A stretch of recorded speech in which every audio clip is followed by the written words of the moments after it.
It's Saturday, November the 27th, the day after Nevada's stunning and exciting win over number 4 ranked Boise State, thus the attire for today.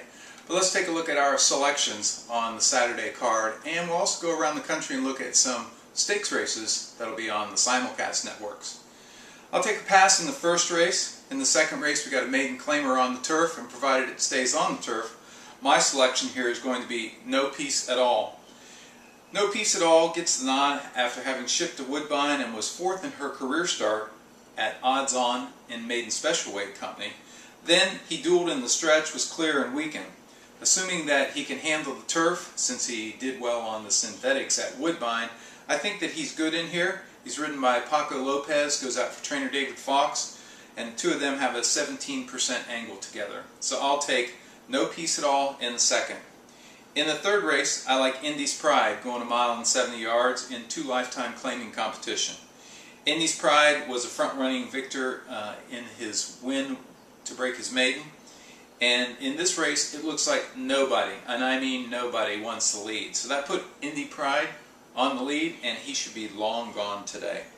I'll take a pass in the fourth race. In the fifth race, it's a turf race going 9 furlong, Starter Allowance Company. And though there are several pace rivals in here, Marquette Cat has been running against much better. I think Paco Lopez gets him to the front. I think he slows down the fractions, and I think Marquette Cat takes him wire to wire in the fifth. I'll pass the sixth. In the seventh, I'll double the investment on Bridled Quest. Open claiming company going 2 turns, a flat mile on the main track at Calder. He ran in a non-winners of 1 in a year, 3 back, and he was a dominant winner at 5-2. The last 2 races he was in Starter Allowance Company. Today he drops into non-winners of 2 in a year, and he looks like he's just much the best in here. So that's Bridled Quest in the 7th. In the 8th, I'll take Manhattan Fox. Manhattan Fox should take this 7.5 furlong turf sprint / route. He's been very strong running for the Christophe Clement barn. He gets Joe Bravo today. My only problem is in his 6 stateside starts, he's got a record of 0-1-3. But it looks like the competition's a little bit easier here today, so I'll take a chance on Manhattan Fox in the 8th. I'll pass the 9th. In the 10th is probably my best bet of the day. It's Maiden Special Weights going 1 mile and 70 yards. I really like Cool Red Blue Hot. I'll triple the investment here.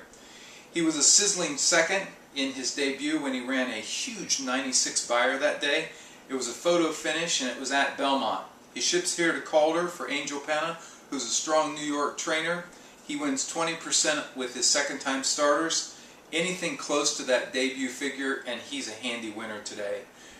I'm always suspicious of maidens that run a big figure in a loss because the buyer speed figure is calculated on the winner's time, but he looks pretty solid against this company.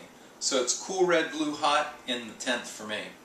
In the 11th, again we're on the turf, 7.5 furlongs. I'll double the investment on Marcelo.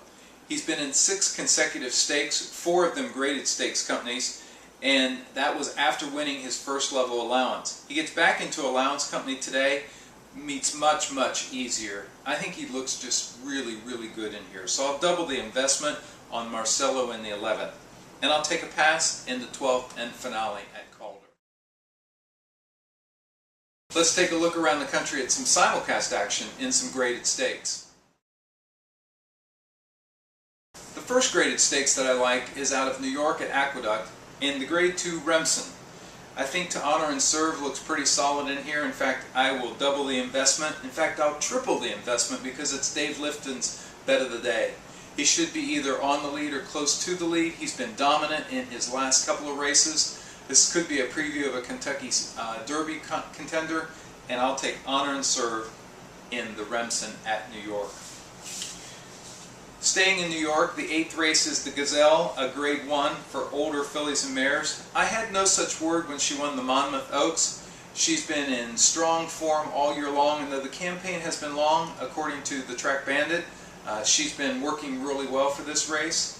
None of the others are great standouts, so I'll go with no such word in the Gazelle. That's a Grade 1 at Aqueduct. We'll shift our attention now to Churchill Downs. Today is the Kentucky Jockey Club. This is the first of 2 graded stakes for 2-year-olds. This is a grade 2 event, and Astrology looks solid. I'll double the investment on him. He has been visually impressive in all his races. He looks like he should get a good pace pressing trip out of Garrett Gomez, and he looks solid to me. That's Astrology. Let's move out west to Hollywood.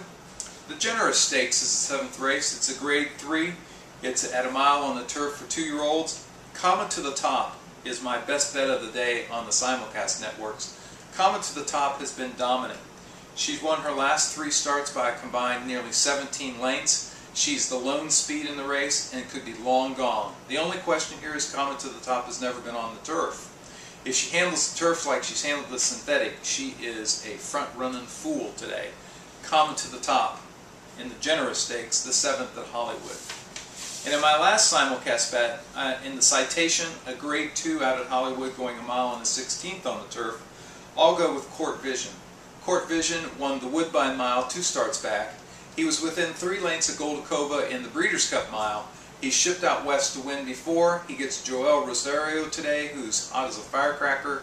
I will go with Court Vision on the class move as he goes in the Citation Handicap, the grade 2 at Hollywood Park. Good luck on your selections today. We'll come back tomorrow for the Sunday closer. We'll see how we did today.